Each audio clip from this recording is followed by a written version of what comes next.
Hello everybody, it's Joe again, and I just got a little modeling project that I'm going to be doing today, and I thought that maybe I could just, you know, model it and talk to you about it while I talk about, other things. So I've got my calipers here, and we're going to be doing some measurements. What I'm going to be modeling is a hook that will allow me to suspend in my garage this inner tube from the hoses, because this frickin' inner tube was badly designed. It's got this tiny little hole that you can put the air in and take the air out of, and it's just unacceptable. I mean, seriously, it's just too much. If you want to deflate it, it takes like an hour. And if you want to inflate it, it takes an hour. And so I'm not going to deflate it again. I'm just not going to do it again. Actually, let's measure the inside here. Sorry, look at me off camera as I'm doing my measurements. I'm measuring the part that I'm going to be putting the hook around. 97. Yeah, all right. And how deep is it? At the deepest, it's got little finger holes on it, but I don't care about that. Okay, so the first thing I'm doing is, remember that video I did a little while ago where I was talking about exactness in modeling? I'm doing exactly that right now. This, I just modeled the handle that my hand is through right now in virtual space. It's not exact, of course it's not exact, who cares about that? But it's close enough. And now I know how big to make the hook and things like that. It's going to be a simple model job, so I better get to... You know what I'm going to do? First of all, before I go too much further, I want to thank my new subscribers. I want to get that out of the way right now because I'm way behind on it. So let's start at the bottom. Admiral Potato is actually... I know this guy in real life. He's a cool dude. And I'm glad that he subscribed. Admiral, if you're watching, you guys should check out Admiral. He does really cool things with Blender. And he's worth checking out. You can check him out on Tumblr. He doesn't do 3D printing with Blender, though. I do 3D printing with Blender. He does motion graphics with Blender. And it's really cool to check out the stuff that he does. So go check him out on Tumblr. Eric Gibson, unfortunately, my next subscriber on YouTube, I know considerably less about. But hey, I'm okay with becoming a close personal friend of all y'all. How wide did I make this? So I'll make this 20. Let's move on up the line. References 3D. I don't know what they're doing, but hey, they're making references to 3D, so I'm okay with them.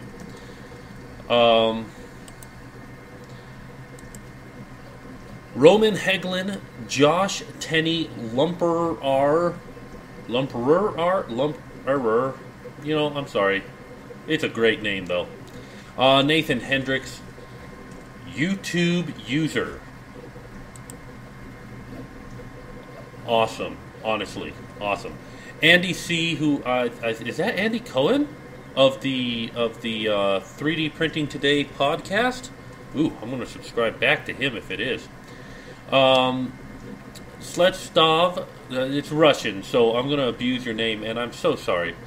Sveztov Jerov, please correct me. I want to know how to pronounce your name, but I am a culturally insensitive white guy. And Dakota Hall, I think I can handle Dakota Hall. Thank you all for subscribing. Once again, you guys are still the wind beneath my wings. Andy C does not look like the Andy C that I know. Maybe he is. Maybe he does that by day. But let's get back to modeling here. So the technique I'm going to be using for modeling is to go into edit mode and extrude vertices out. Extrude by 5. I played a little bit today with having keys appear on screen so that you guys can see what I'm doing. And unfortunately, I couldn't make that work. There used to be a plugin for Blender that did it, and it was never very good. I never enjoyed it. And apparently, neither did anybody else. Apparently it was bad. And so it's now out of Blender. And so that's good, but it means that I don't have a means of showing you what keys I'm hitting without telling you. But, of course, if you want details, get 3D printing blueprints. This is all basically chapter 2 that I'm doing right here, the extruding and stuff like that. And then adding a modifier. I'll try and walk you through a little bit of it. So the idea is, we got this hook, right? It's going to go around the handle, right? But in order to attach the hook, I need to have a way to screw it into the wall. And now, if I were doing this, I'd make the hook small, but we got to, of course, think of how we're going to 3D print it, so I'd figure that all out. My wife came up with the brilliant idea of putting a hole here and then a hole for the screw up there, which is brilliant. Oh, you know what? I'll be right back. I need to go get a screw. I forgot to grab the screws that I'm going to use for attaching this in.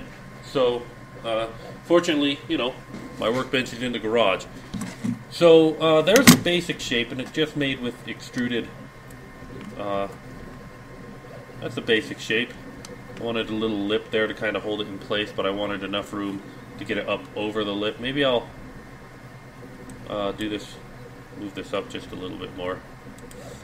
You know, I'm doing a combination of exact. The walls are all 5mm, but for the most part, I'm really not. So there's two things I could do to this. Now, I'm thinking it's going to be printed on its side, 90 degrees. We're going to turn it 90 degrees, and then we're going to print it laying down, so more or less like that. But so I gotta think of my curves and things like that. I can make it as pretty as I want. I could do this a couple of different ways. I could subdivision surface modifier it, and then I mean, that's pretty, but I want that to be flat. I better do edge select mode because I don't particularly want to. So there it's flat, and I probably want to take these sides, sans these guys in the middle here. Not you, you, not you, you, you, you. And maybe I'll use C to make that easier. Of course I would have them overlapping like a moron. There we go. And maybe I'll do these at an edge of 0.5. So with the subdivision modifier, you have this crease thing that you can do, this edge crease that you can do, and increasing or decreasing this. So if I take it to 0.5, it's slightly smoother, and when I lay it down, it'll still be smoother. I think, though, that I need to pull this in. You know, earlier when I did my selection with in wireframe mode, that was so that I could select the points behind it. You have to be careful in Blender. You have to be careful when you're doing which type of selection. Looks like I have to crease this just a little bit so the handle sits in there. Yeah, that's you know what? It actually was probably fine the way that. Well, indecision. You know, this is the way we work. This is the way. Maybe 0.25. Yeah, that'll probably work. You know, another option I could have done is I could have done the bevel modifier, and that would have allowed me a little bit more. Instead of smoothing the whole thing out and then bending it towards the edges, I could have just beveled the edges, and I could have used this bevel weight to do that with. There's options. I could do it different. Both are good. Both are good. I'm not sure I would say that either one is right or wrong. Whichever one you wanted to do. Okay, now I'm going to hide the handle. No! Hide you, not move you. And I'm going to make a virtual screw.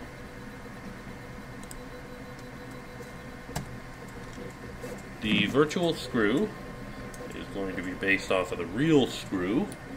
It's going to be, well, the head is going to be 7.86 millimeters.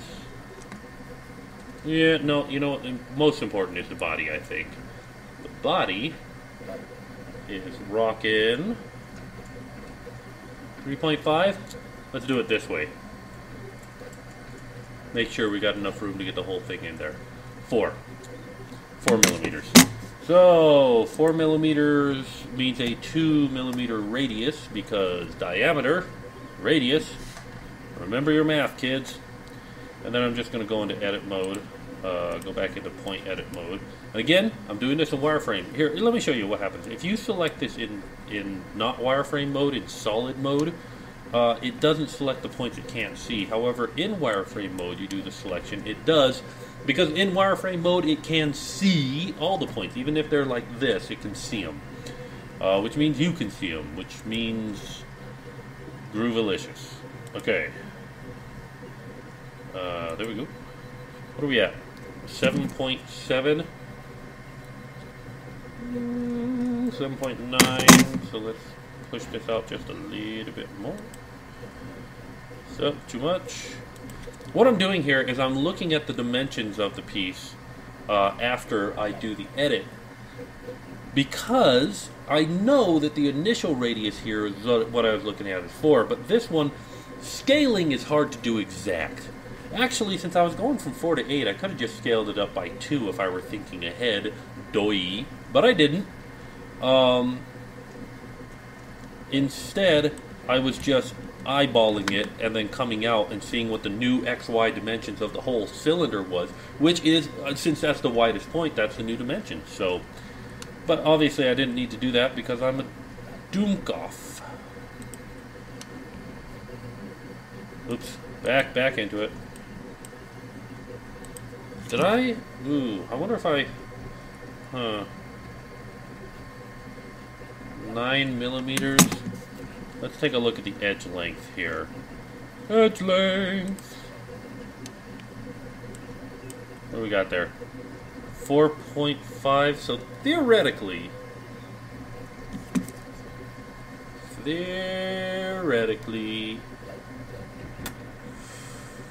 all right. I still got enough to make it through. I hope. Just to be sure, I'm going to push it just a little bit into there. I feel a little bit better about that. So I want to do 1 or 2 of these. 1 would work. 2 would work better. I don't know. You know, I'm going to duplicate this and move it. GY 5. GX -5. And then this one goes down by -5 and goes into X by 5.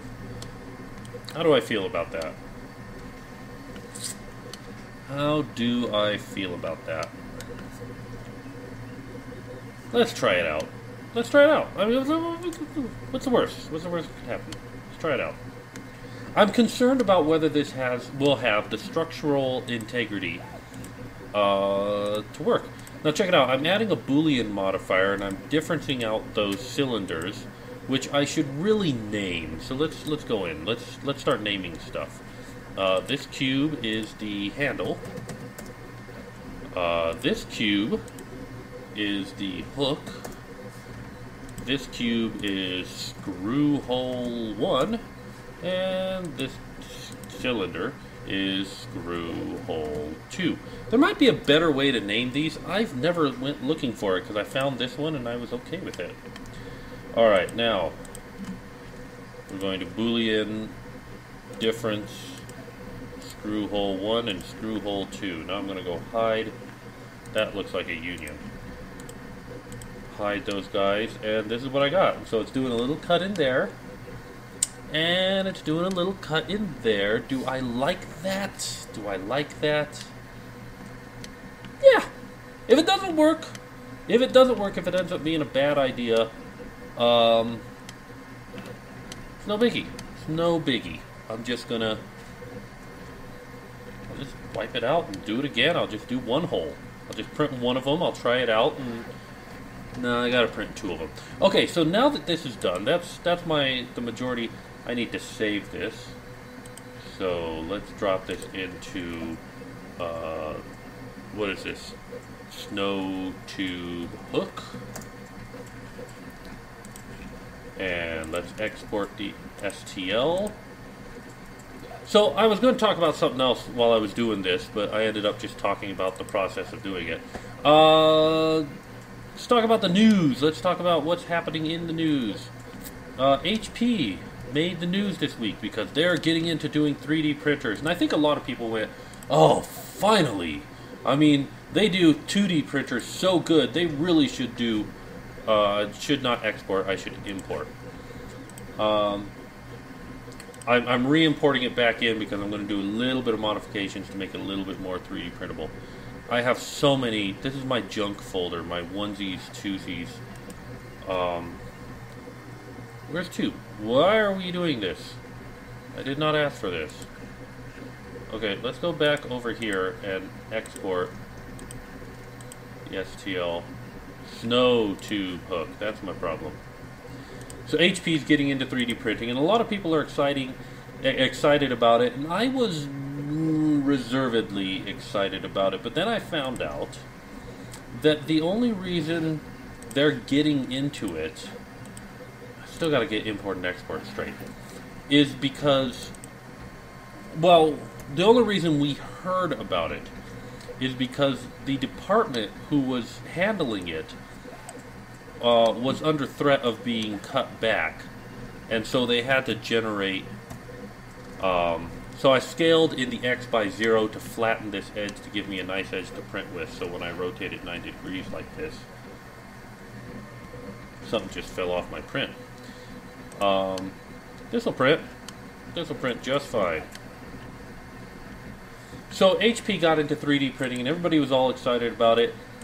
Turns out, 1, the printer's not coming out until 2016. 2, it's not for you and me.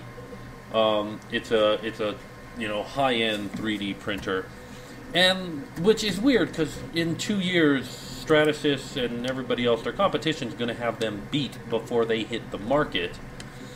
But apparently, it was done as a PR move because their department was getting cut back. So I'm less excited about that. Yeah, that's kind of all I have to say about that. So you guys have just seen modeling. Now, I will point this out. I could have. Notice I haven't destroyed the original mesh. I can still come in here and edit this thing. One thing I could do is I could do it like this. I'll have to move things around. But that changes. Well, okay, I'm going to move things around right now. Let's get that crease down to 0, that crease to 1, and that crease to 1. Yes, that crease to 0, that crease to 50.5,